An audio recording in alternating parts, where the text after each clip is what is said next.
It's like decorating your yard. I think a lot more people are involved with doing that. And they're very reasonable. There's no shipping, and we make it locally, so it's not like they have to order it and then get it trucked up here from some location.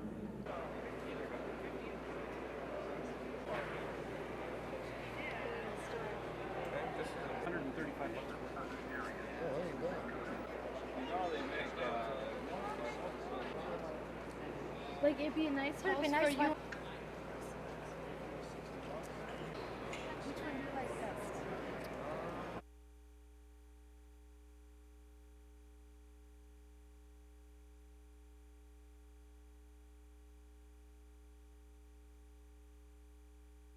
Comes in where they see those next steps that we can that people can use it.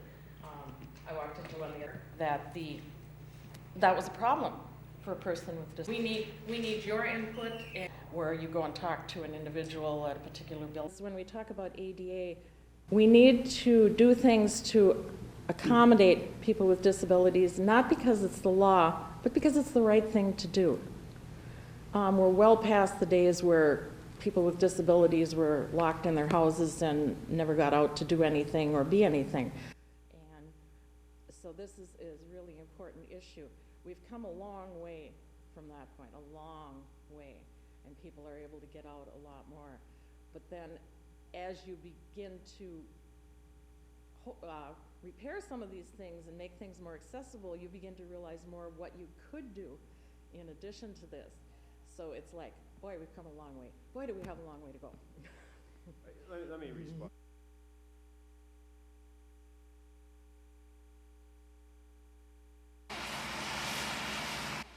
On April 1st, 2000, people watched flames destroy Ashland's oldest and most beloved building. The depot captured people's hearts. It was the soul of our community, and the day it burned down, the parking lot was filled with people with tears in their eyes. But it was only joy filling the parking lot as people gathered to watch the new steeple go up, all 21,000 pounds hanging by a crane, the new crown for an old city gem. I tell you, it's just like we've been reborn, I think is the way to put it. We both grew up here, so this was just another exciting thing that happens in our town that we thought we would come and enjoy with our kids. Yeah, it's really exciting, and I can't wait to see how much progress they get over the summer. Crews immediately began securing the new top. This is a big event in Ashland. And people began celebrating the end of a tough journey for this small community. Our fundraising effort to raise $535,000 in 90 days is what we did, and that's just phenomenal. Along with fundraising, weather was also a problem, with high winds causing delays. And then there was the famous depot ghost, reportedly seen by a construction worker. There is a ghost there. I've never seen it, but if you talk to some of the old timers, they'll talk with you about a very attractive lady. Now she'll have a new home, nicer and better than ever. She can haunt the stairs.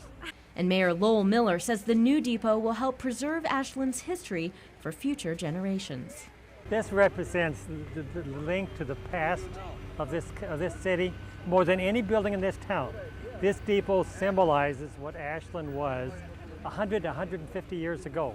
Even though the steeple is on, there's still a lot of work that needs to be done. They hope to start on the interiors by July and hopefully have everything completed by 2003. From Ashland, Jana Katsuyama, News 6.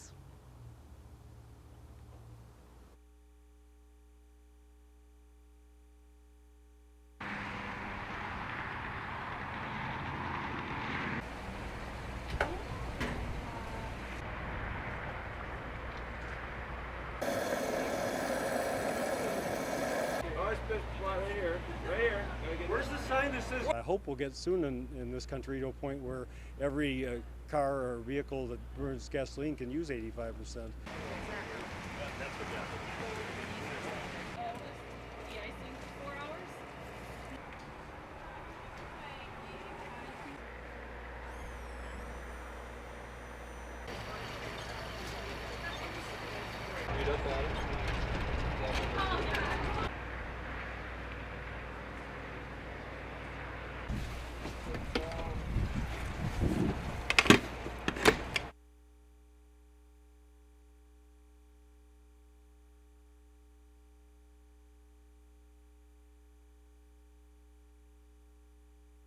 funds that will best meet the needs of our teachers and our kids. Haven't been able to get adequate answers to that from the administration. We haven't been invited to a school board meeting to make suggestions.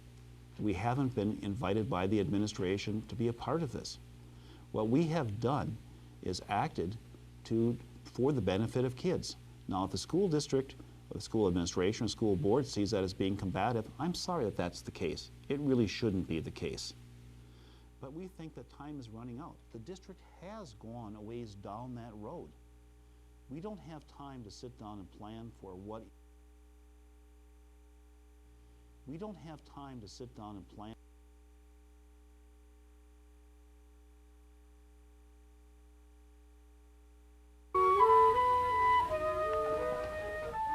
A growing number of Duluth students are unhappy with the plan to cut a 7th period because it takes away classes they want. I was really upset about it because I have to drop band in order to take the classes that I originally wanted to take.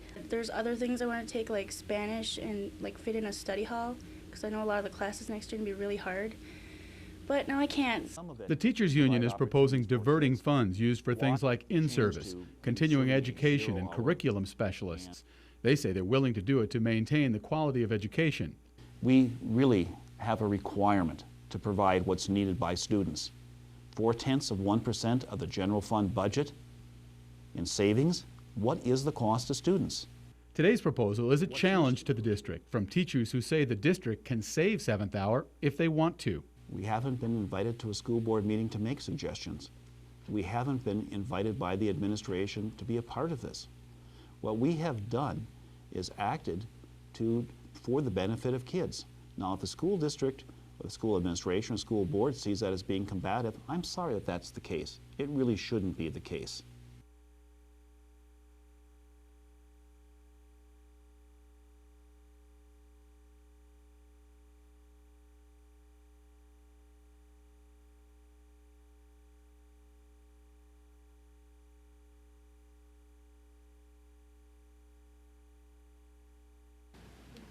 Our region of the state is facing very difficult economic times. And I believe that the experience that I have, having served 8 years in the House, and the relationships that I have built in St. Paul with colleagues on both sides of the aisle, that makes me the best possible candidate to represent Northern Minnesota in the state Senate.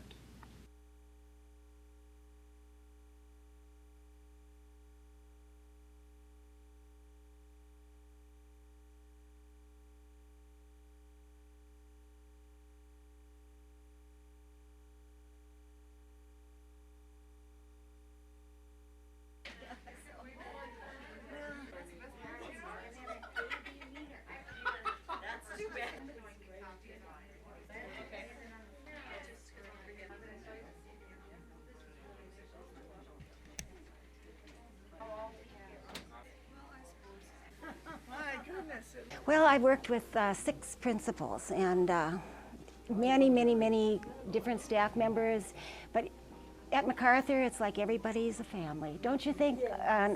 They're all wonderful, and that's what I'm going to miss. I'm going to miss all the friends. I consider all the people my friends.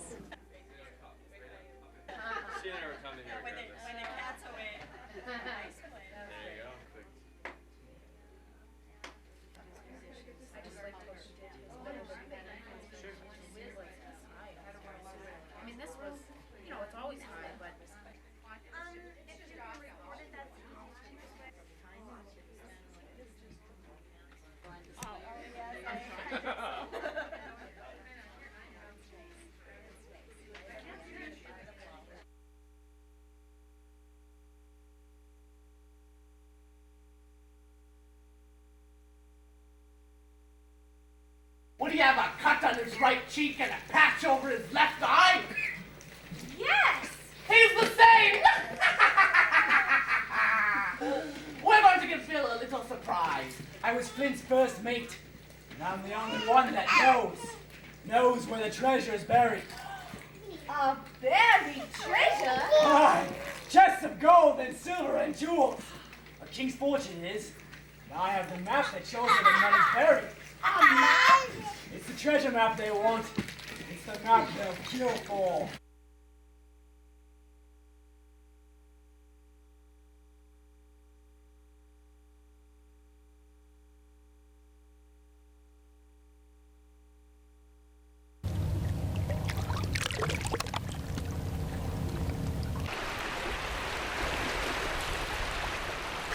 Sunny spring days are a hot commodity along the North Shore. It's the time when an angler's fancy turns to trout, and the faithful claim their slots along the beach. They're just starting to come in a little bit. That one rolled out there. Not too far from my bobber. At times, it's a pure test of patience, a place where the restless won't last long. For weeks, there's been a good bite around the mouth of the French River, but on this April Fool's Day, it was mostly the fish getting the last laugh. You'd be sitting here for an hour and nothing biting, all of a sudden, boom, you hammer them. A few dozen of them make a valiant attempt, and many days this really has been the place to be. Go fish. Go fish. Seems to be the story of the day. Yesterday they hammered them, the day before they hammered them. Just today's been a bad day. A bad day is all in how you look at it. These loopers lounging not 100 feet away in the river seem quite content with things. The mallards, oblivious to the two-legged creatures getting skunked. It's these moments we can boil life down to some basic facts. A bad day of fishing is better than a good day at work. On the North Shore, Jason Rice, News 6.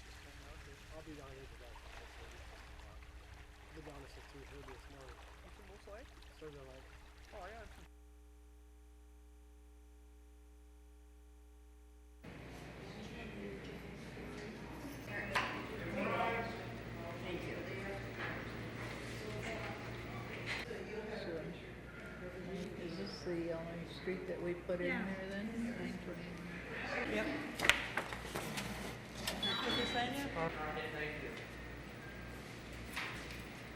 No, you did your duty. Okay. Thank you. Have a nice day. You too.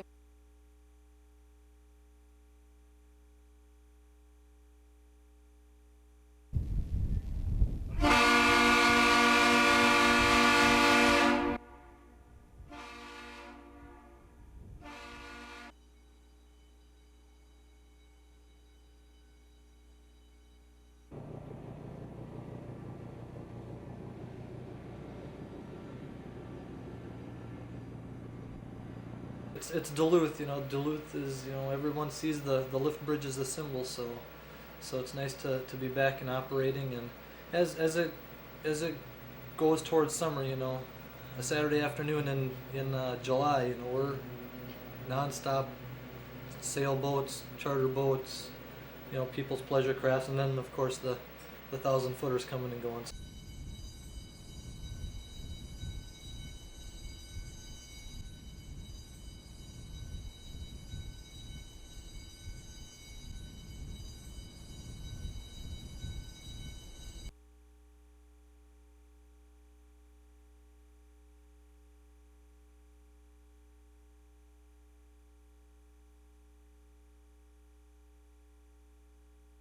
Winter tourism is critical to Northland Resorts and many other businesses.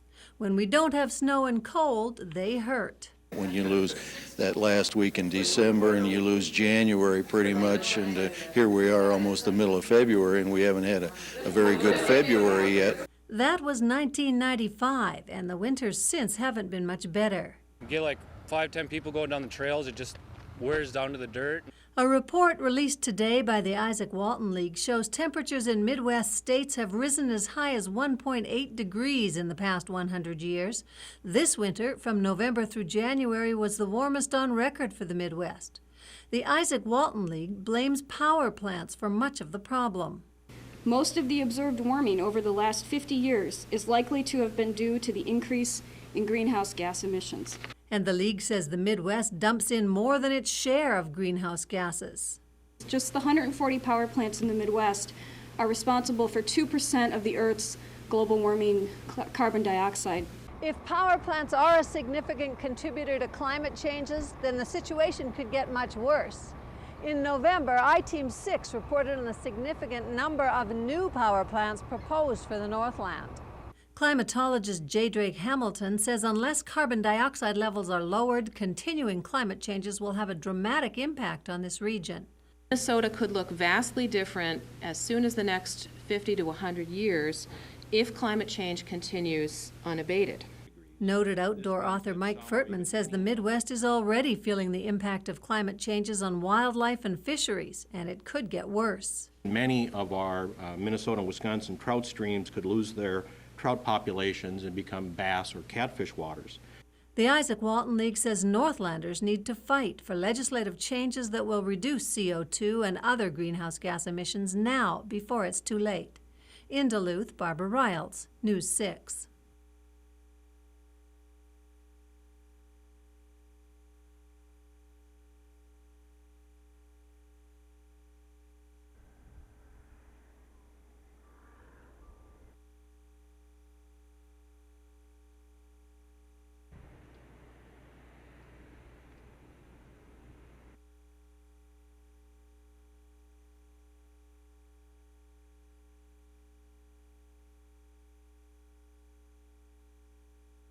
We live up here too. Our employees live here, people live here because they like to hunt and fish and do all kinds of things.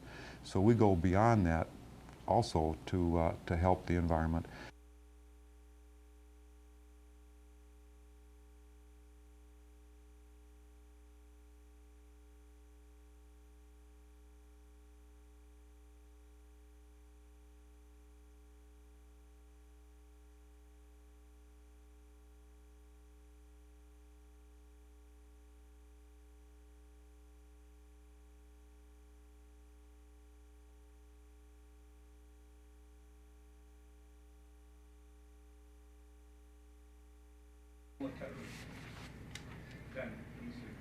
When you are trying to explain, you start working with leftist cities, leftist states.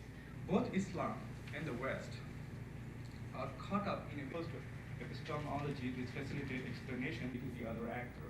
And when we are willing to make that, in defense of Islam, bin Laden violated every principle of Islam when he committed the acts of September 11th. And now in response, in defense of freedom and democracy, we are compromising freedom and democracy.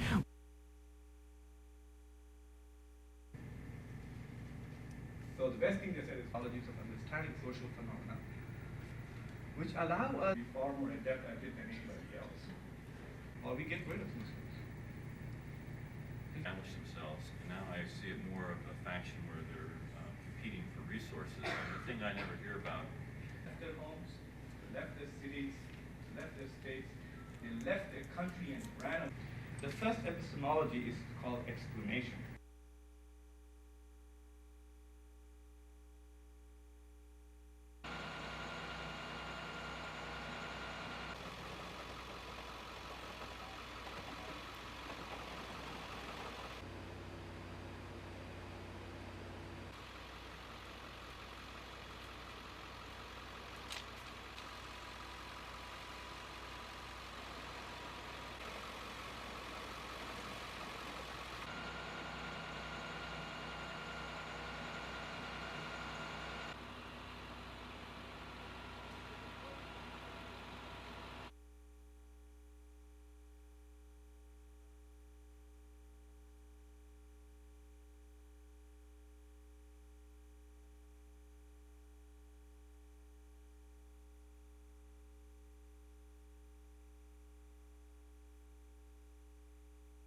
But certainly I understand the great work that the Salvation Army does. And Captain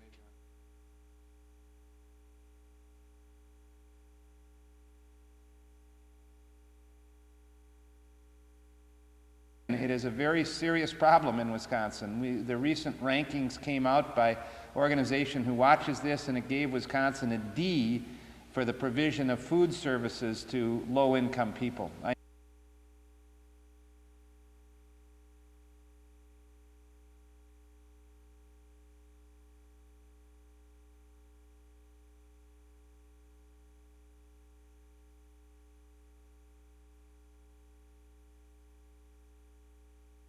They're offering products that are more competitive than what we're using now. Paul Mack scans each vendor's booth with an eye on saving money. He's a process engineer at EvTech and knows that cutting costs will help the company and his own career stay afloat.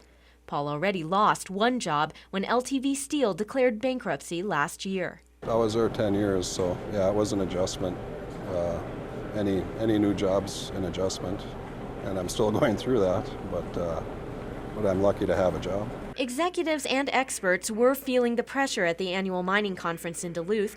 Focus was on new technology to save money, and seminars dealt with future projects like the iron nugget plant and Tech Kaminko's proposed copper-nickel mine in Babbitt, which could create 1,000 jobs by 2004. We can go to other countries, but rarely are you going to find, one, the stable government, two, the infrastructure that's here. I mean, we've got railroads, we've got power, we've got buildings, we've got workforce. I mean, everything to start a mine is sitting there waiting for us. Many speakers say the steel industry is bouncing back. The worst is over because in the last 3 months, the domestic steel spot prices have risen 60%. But experts also warned that more painful cuts in U.S. capacity are needed to stay competitive with foreign mills and mini mills. The tough times seem to affect attendance this year. As the industry has sunk into the doldrums right now, this attendance has dropped too. And fewer young people were there, but many say the mood is much more upbeat than last year. You know, maybe I'm an optimist, but I feel pretty good. Just a matter of continuing to persevere and work hard and make improvements, which is what this conference is all about. In Duluth, Jana Katsuyama, News 6.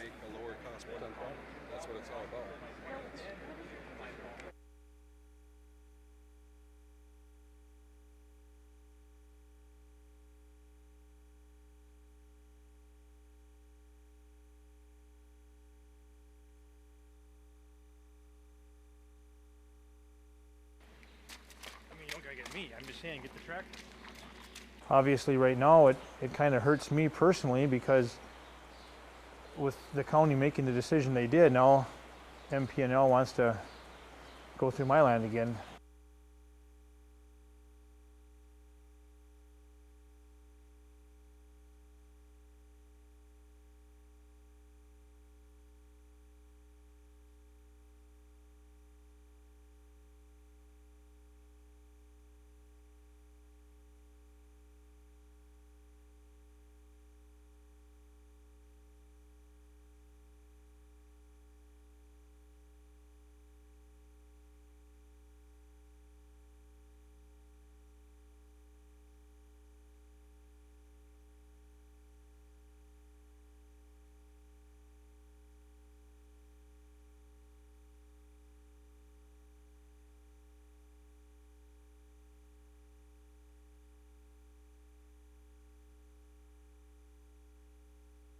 I guess I can appreciate the fact that they're with us, so to speak. I mean, they're concerned, as I am, about trying to preserve the aesthetic beauty of this area, and I can understand that they want to, those number of counties want to stand united, for the strength in numbers.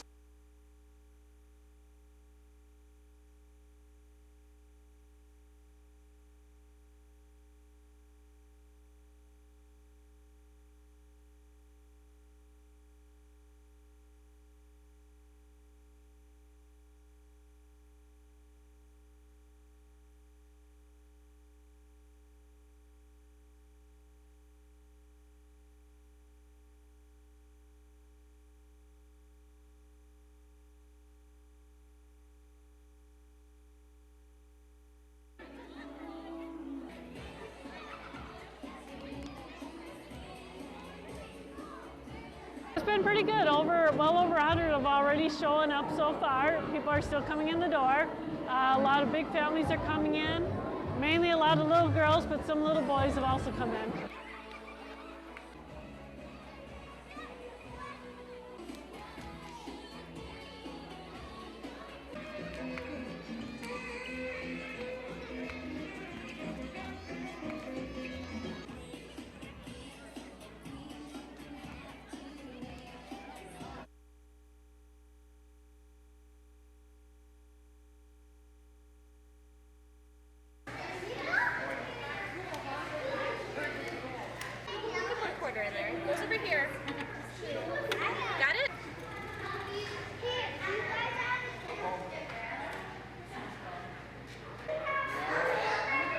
When they put a quarter in there, they purchase like 20 frogs or a half of a parrot or a quarter of an anteater, and then the little bird flies back and forth.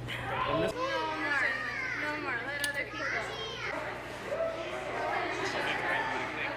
Oh, yeah, no problem. Good job. You know what? Every quarter buys 90 square feet of tropical forest. Did you know that?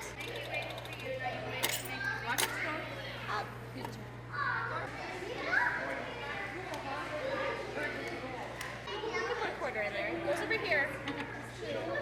Got it?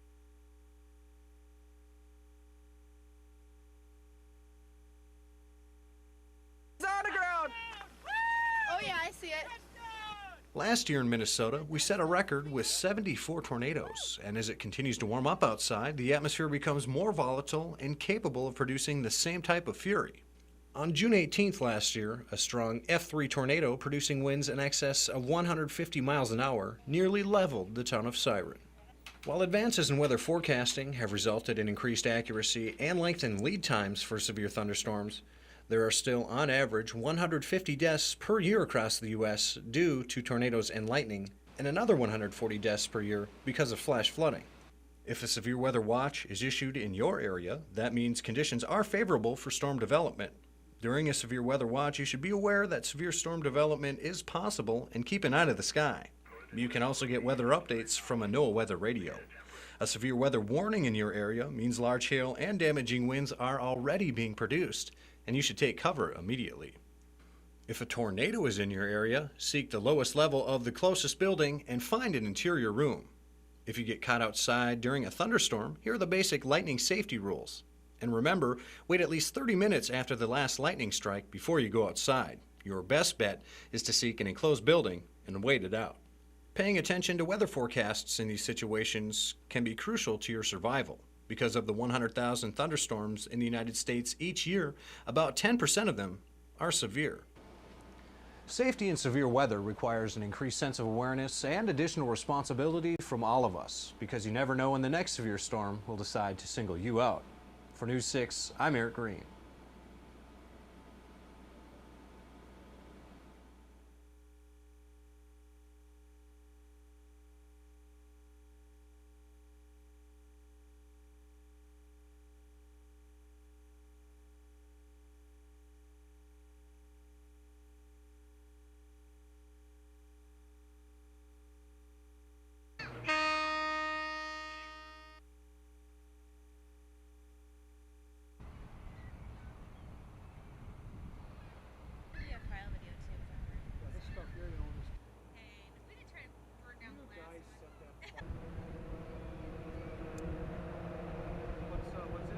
Plus, if anything happens to our big foghorn out there, then it reverts back to that Coast Guard tweeter. So there's always that audible aid to navigation.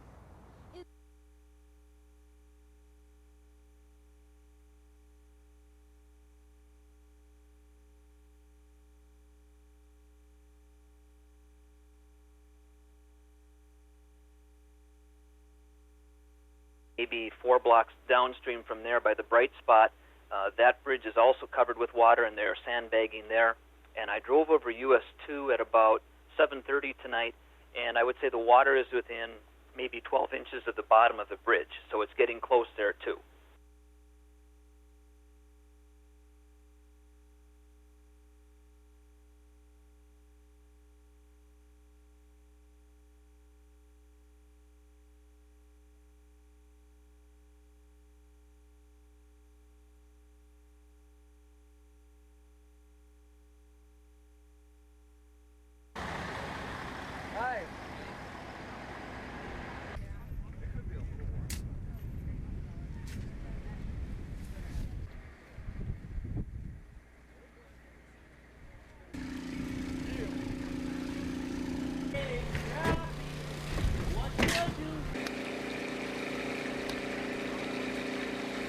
I live over across the side of the lake. I can't even get home because they close off both the roads. So I'm gonna have to sleep in a hotel tonight. We've got some flooding all around through town, basements. We're just, quite frankly, we're not winning the battle.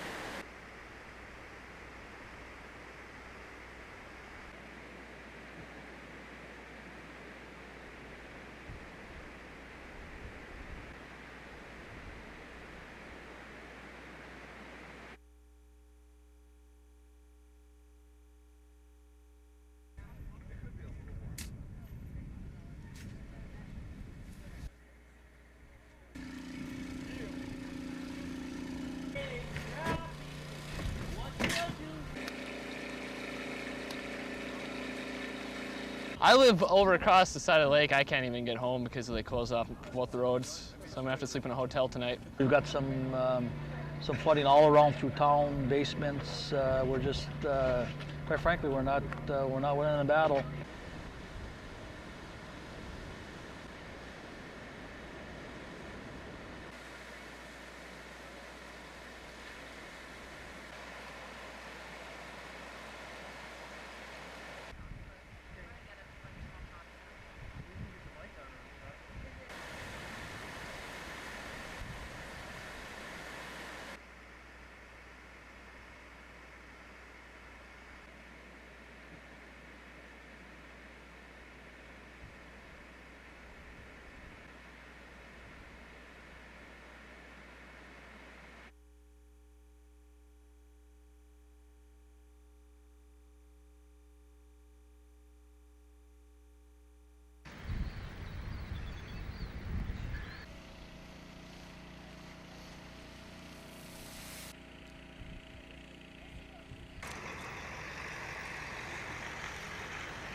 The one semi came through and the guy says, I'm loaded and the current is pushing me across the road.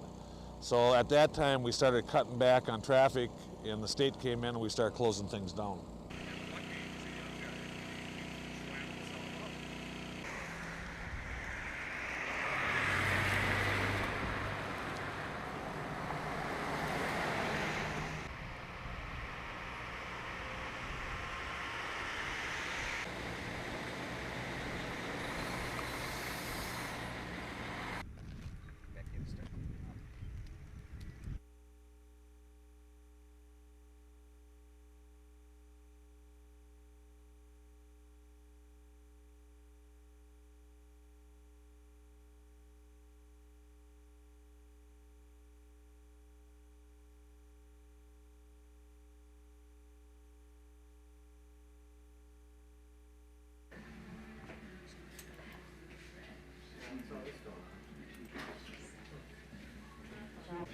Unfortunately, that's kind of the place where I know it's important stuff to make people realize. Here you go, that's Sparky. Wait for Dan for. But it's very easy to leave one of these loaded, as you can see. Putting 1 or 2 rounds in the magazine, putting it in the gun, and checking to see if it's loaded or not. It's real easy to leave one loaded.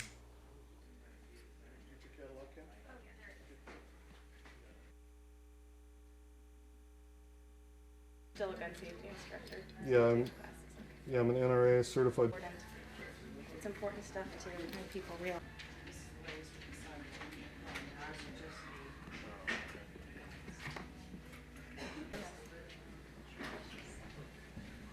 So.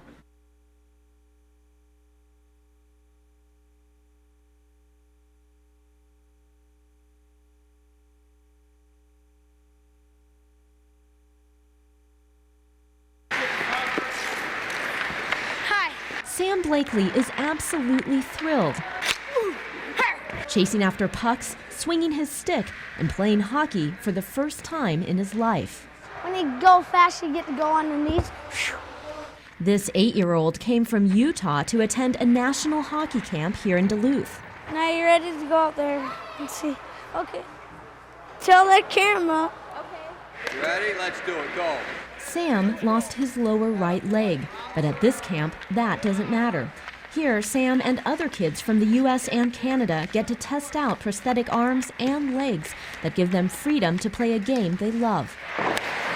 Lee Havermeyer is a member of the American Amputee Hockey Team, a UMD senior who organized the event. I was really hoping for 10, and now we've got 14 kids here. And, some of those guys like Sam, it's their first time on the ice. And you can really see it in their face that they're really happy to be here. And they're really excited, and that's what it's about. 17-year-old Chris Smith came from Salt Lake City. It's the furthest out of Utah I've ever been. Chris lost his right leg below the knee after an accident just last summer. Oh, it was really tough coming out on the ice and learning to skate again. Learning to walk wasn't as bad as I thought, but skating's been hard. Still, it hasn't stopped Chris from getting back on the ice, rejoining his high school team, and now playing here. For his dad, it's a beautiful thing to watch. I knew he was determined and that he wanted to do it, but I never thought we'd be seeing him do it this soon. It's pretty incredible. It has to feel so good. Oh, it feels excellent. I'm really proud of him. Let's go, first ever. And for Lee and other coaches from the national team, Ready? helping a new generation is what this camp is all about. But I think this is a good chance for other kids to get into this because we didn't have this chance years ago, and we're pretty much the future of the national team. In Duluth, Jana Katsuyama, News 6.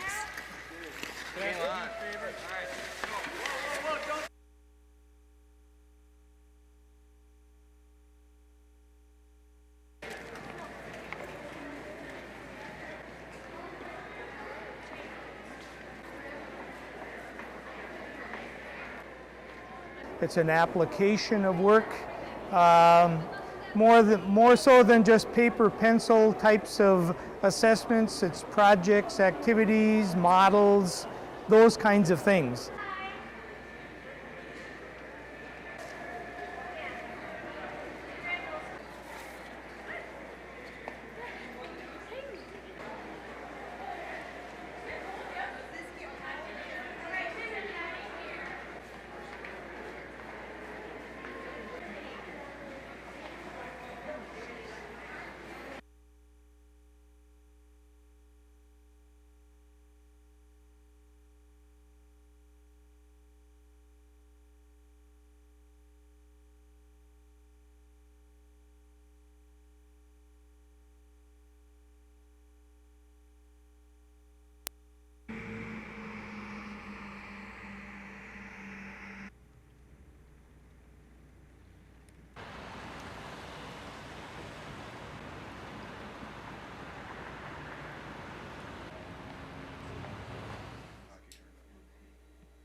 People knew the pain and the anger and the frustration. I don't show it as well. I have a hard time, but it's inside, and it's just what it's done to our family.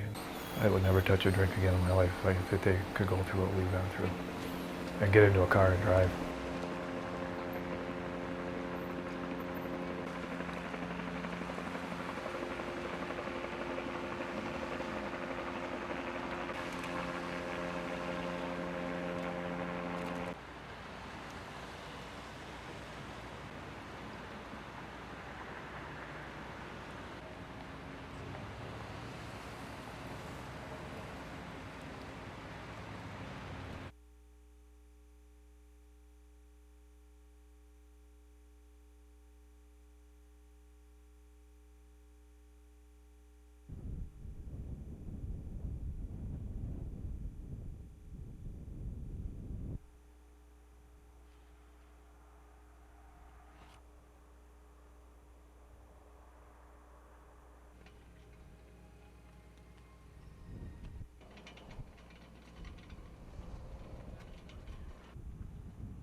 I've been in the logging business for 25 years.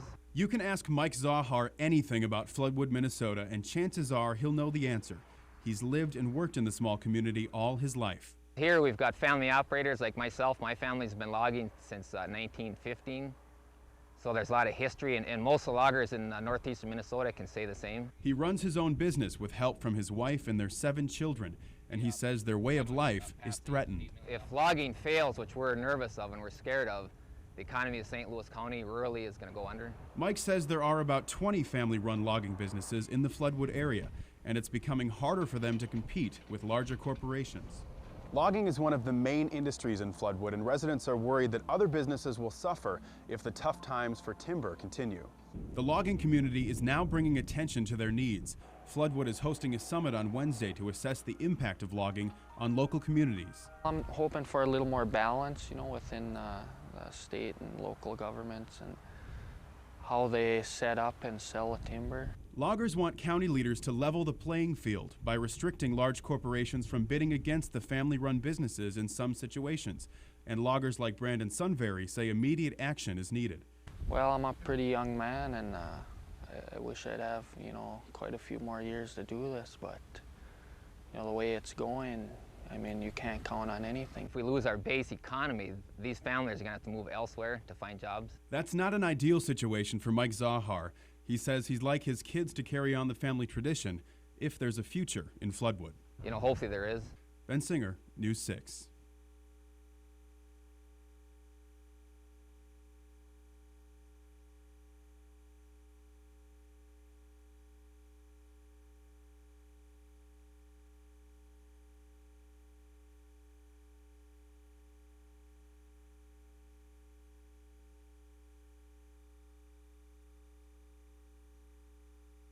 So it's quite an impact on the local economy. The First State Bank in Floodwood, a third of their business is due to logging, directly or indirectly. What we want to do is save the logging industry as a whole before we lose it to foreign competition.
To obtain the service.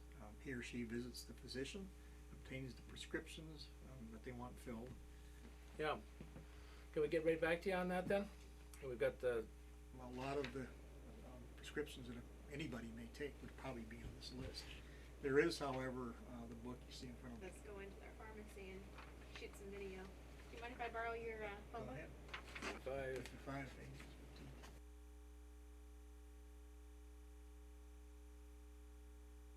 You can always do that later, I suppose. Could use a lot of help with that. Try. Yes.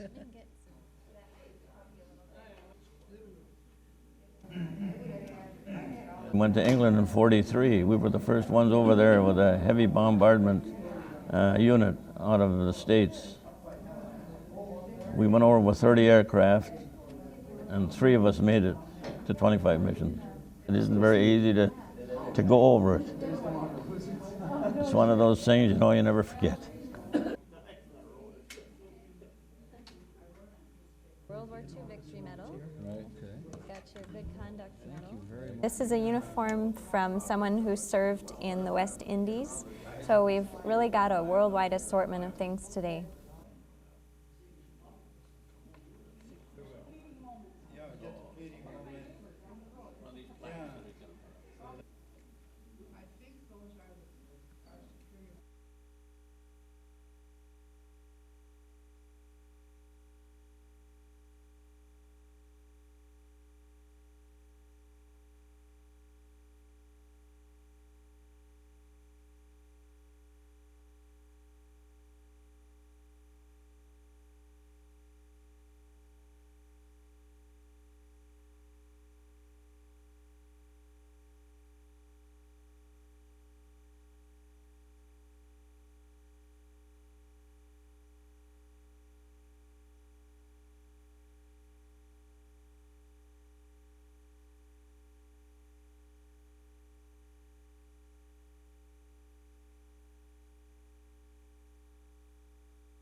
Is that the way it works?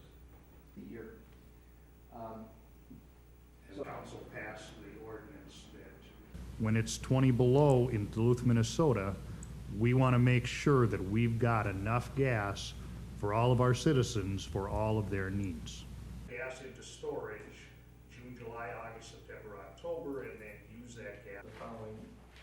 What are we making, what are we making I know on what you mean. gas sales? Your contract price last fall when you purchased it. What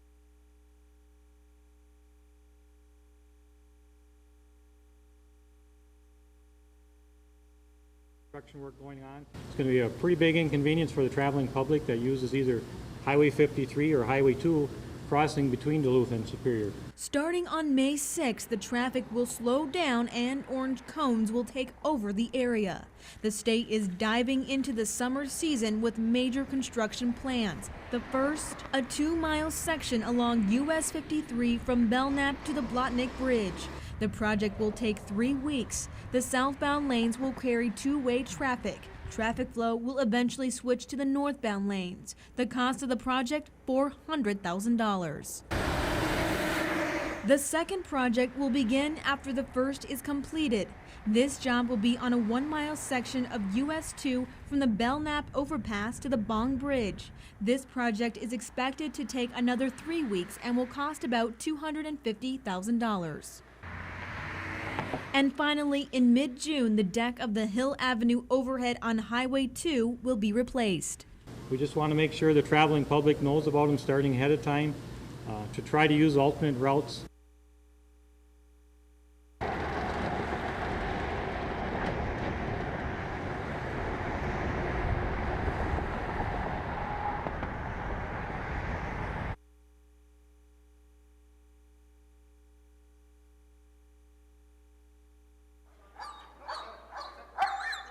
They got a keener nose than we do. Those sensitive noses are what they're counting on at Twin Cities International with a shepherd named Cordon and a lab named Bonkers. After 10 weeks of training, airport police are bringing back bomb-sniffing canines. Today, they demonstrated to the media what they're ready to show the traveling public. Boy, good sniff. The dogs know their stuff. Stay. Stay. Good dog. That's a good boy. 35 million passengers go through here a year. You figure most passengers have at least 1 or 2 bags, so there's a substantial number of packages or bags that come through here. Whether those packages are in transport or already checked in, the teams will sweep the airport. It's part of an evolving national security plan since September 11th. Now, K-9 teams will be visible at 40 airports around the country. You're bound to feel safer if there's somebody else around, you know, the canine. It's a great tool, more than just the simple machines can do. It's not that Officer Pearson doesn't think security does a good job, but people can't catch everything, he says. Bonkers can detect more than a couple handfuls of dangerous scents. That's a good boy, Bonkers. Good boy. You can smell it kind of a ways away. It also doesn't hurt. The dogs are friendly. Airport officials believe they'll get along with travelers just fine, as long as they're allowed some breaks, too. They're here so that the public is safe. Molly McMillan, News 6.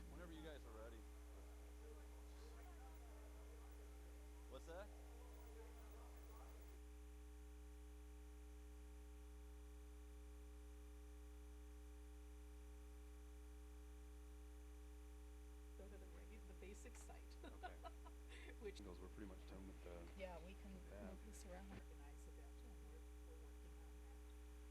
I'll call Nancy right away. I think we need to teach kids to be safe online in the same way that we teach them to be safe to cross the street, and parents and librarians and teachers all need to be part of that. Don't tell strangers too much about yourself. Understand that anybody can pretend to be anybody on the internet. Like child safety on the information highway, that brochure I gave. Oops. And I think some Canadian entries as well. Most libraries who are into internet access, that one, the print brochure that I gave you, but it doesn't look like it NetWise is, and that's an oversight on our part, so we'll take care of it.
At night, Duluth police have taken surveillance tape of people boarding ships in the Twin Ports. Investigators say these visitors are female pimps taking women and young girls to have sex with men on board. The people say they're on board legitimately on these boats to sell something, sell phone cards, sell magazines, whatever, and then getting there and turning tricks or forcing these kids into something where the money is flowing back to not them but somebody else. Are you having a good time? Police have collected hours of surveillance tape like this. They believe the female pimps are luring the juveniles into prostitution, sometimes even using their own children or relatives. We're putting cases together right now based upon statements that of people who have been worked by these women. Police Chief Scott Lyons says child prostitution is not new to the Northland. In March, a Duluth man was arrested after a 15-year-old Cloquet girl and a 16-year-old Duluth girl told police he sexually assaulted them, made them dance in an adult club, and forced them into prostitution. Police say they're cracking more of these juvenile prostitution cases thanks to more state funding and support. The state's efforts began 2 years ago. That's when the largest prostitution ring in U.S. history was put away. Evans' family had taken up to 200 young girls in Minnesota and circulated them around 10 different states. Attorney General Mike Hatch fought to get tougher laws and money for local law enforcement, and now it seems to be paying off as police come closer to stopping young girls from becoming victims. In Duluth, Jana Katsuyama, News 6.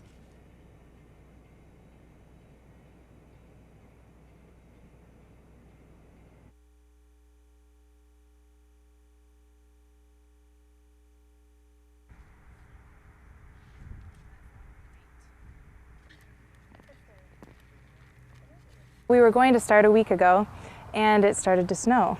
End of April in Duluth, you never know what to expect. And so we've just put it off a week.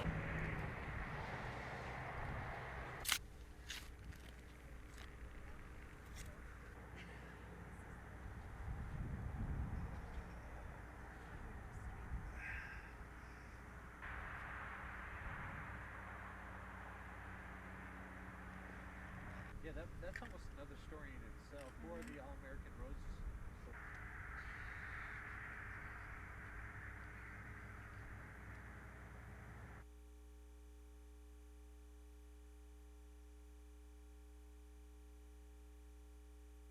And a lot of these people seem like they're really nice at first. They act like somebody's grandmother, somebody's nephew, somebody's aunt. You trust people and then you find out you shouldn't have. This young woman says that's how she became a victim of a juvenile prostitution ring in the Twin Ports. We were told we were going to a party. We just got on the ship. This teenager is one of many being interviewed by Duluth police. Investigators believe at least 4 women have been running a prostitution ring, befriending young girls on the street, then taking them on board foreign ships and selling them to the sailors. They push girls into rooms and they lock the door. You still feel dirty. Even if you didn't have a choice, you still feel dirty. Police have collected surveillance tape of women they believe are the ringleaders, but the investigation has taken nearly 2 years. You've got a boat that comes here, it's here for a day or two, and it leaves, and you're still trying to play catch up on what's happening. Investigators say that's why victims' testimony is so important, but speaking out can be hard. This victim says it's been her secret, a burden she's dealing with alone. Her family doesn't know. They know that something happened a few years ago. They don't know exactly what happened to me, though. And I hope they never do. She says she's taking the risk and speaking out because she wants to save other girls from going through her pain. I would tell them, as scary as it is, I mean, you worry about people hurting you and everything, but you need to speak out, because the more voices that speak out, each added girl is like a safety blanket. The more girls there are, the less chance anything can happen to any of them.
This is a soilless mix, and that just means it's a lot of peat and some additives, but there's no, it's sterile, and so you can't have any soil in for seeding. Most seeds will say on the back how deep they should be, or if they should be on the top of the soil, or but in the case, this is early girl tomato, and it asked to be planted 1/4 inch deep. Okay. And we aren't going to use a ruler here or anything, So but not very deep. not very deep, no. And the idea of putting them in the small dish, whatever kind of a dish you have, is so you can easily see the seeds. Otherwise, from the packet, you're planting 2 or 3 at a time, and you don't need to do that.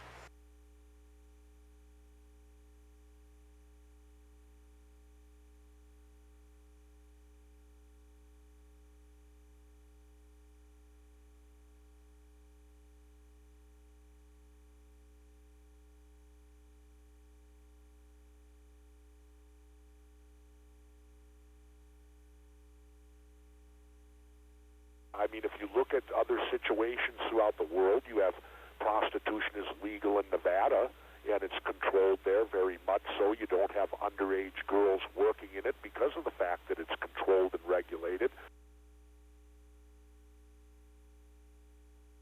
I don't want to be Amsterdam. I don't want to be Las Vegas. And if the governor wants to legalize prostitution, then I would suggest that the governor leave this state and go to another state and become governor in another state where they're more acceptant of that kind of thing.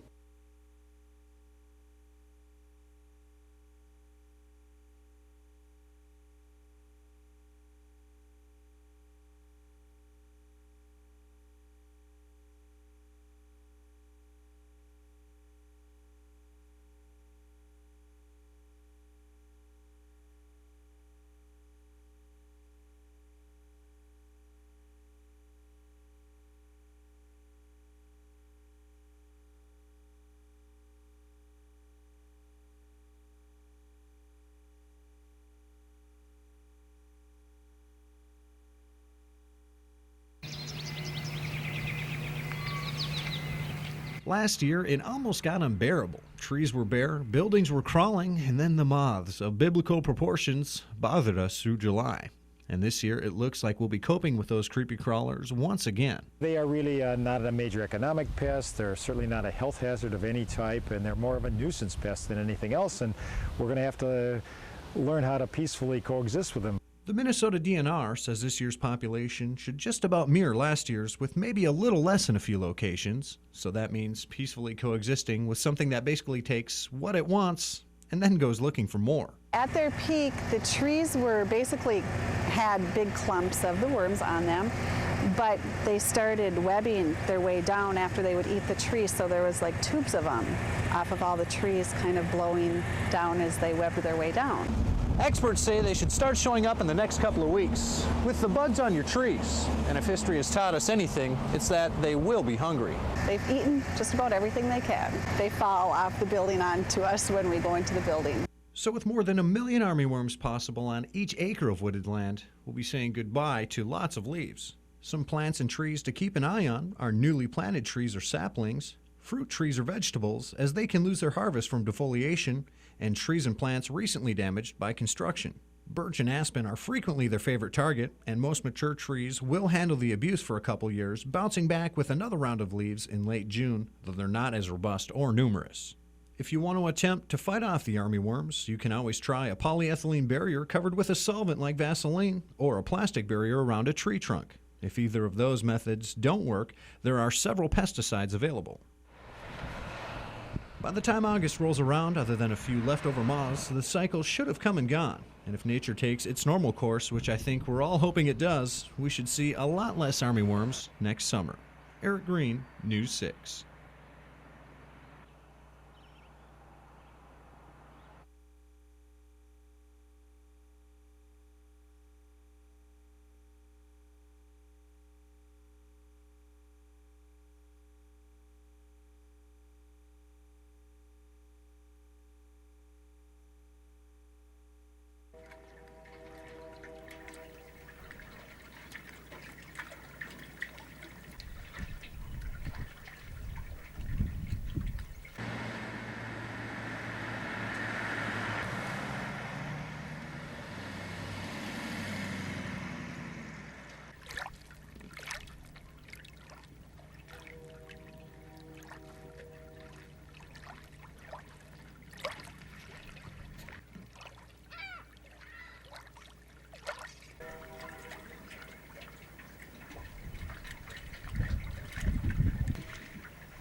I spend a lot of time walking on. Scott knows the streets of Duluth. He's lived on them.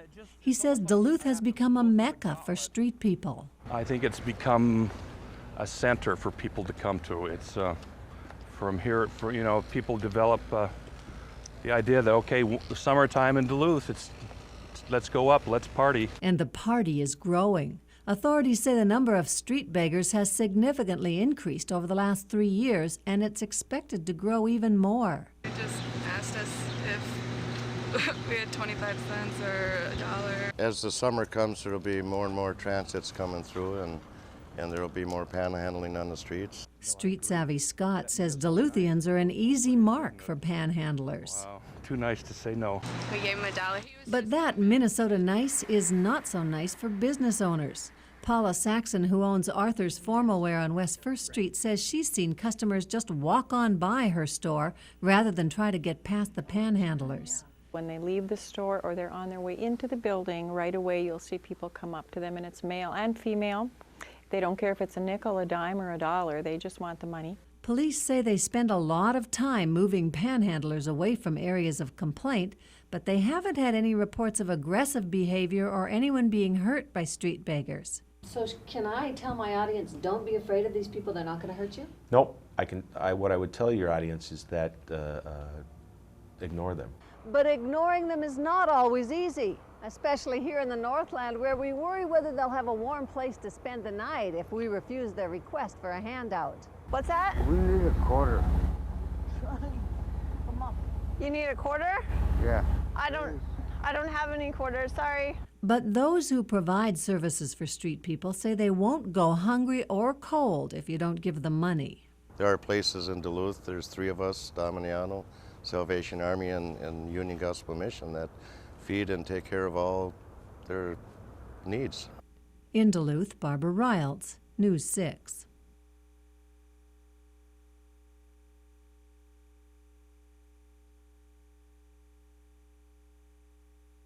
Successful for years and years to come. I'm expecting this to, in the end, be one of the finest fine paper companies, not only in North America, but in the world. And that's why we're here.